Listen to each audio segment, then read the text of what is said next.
ఏందో ఏమో అంత గిట్లనే అయితుంది. ఏడ జూడు కూలుడే అయితున్నాయి. ఓ కాడ మంచు కూలింది, ఓ కాడ సొరంగం కూలింది, ఇంకో కాడ బిల్డింగ్ కూలుతుంది. ఈ కూలుడేందో ఏం పాడో. ఎక్కడికి ఆచారమో గిట్ల తలుగుకుంది జనాలకు. ఇంత ఘోరమో చూడురి. హైదరాబాద్ సెంట్రల్ యూనివర్సిటీ అడ్మినిస్ట్రేటివ్ బంగ్లాను కడుతుంటే ఏమైందో ఏం పాడో ఒక్కసారి కుప్పగూలిందట. పాపం చాలా మందికి దెబ్బలు తాకితే దవాఖానకు తీసుకుపోయినరట.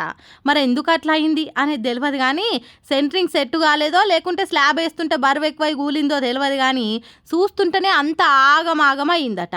లోపటి ఇట్లుంటే బయట టీఎస్ ఈపాస్ స్కాలర్షిప్లు విడుదల చేయలేదని చదువుకునే పిల్లగాండ్లు లొల్లికి దిగిండ్రు.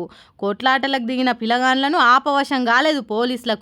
గేటు ముందట పోలీసులకు చదువుకున్న పిల్లగాండ్లకు కొద్దిసేపు తోపులాట అయ్యింది.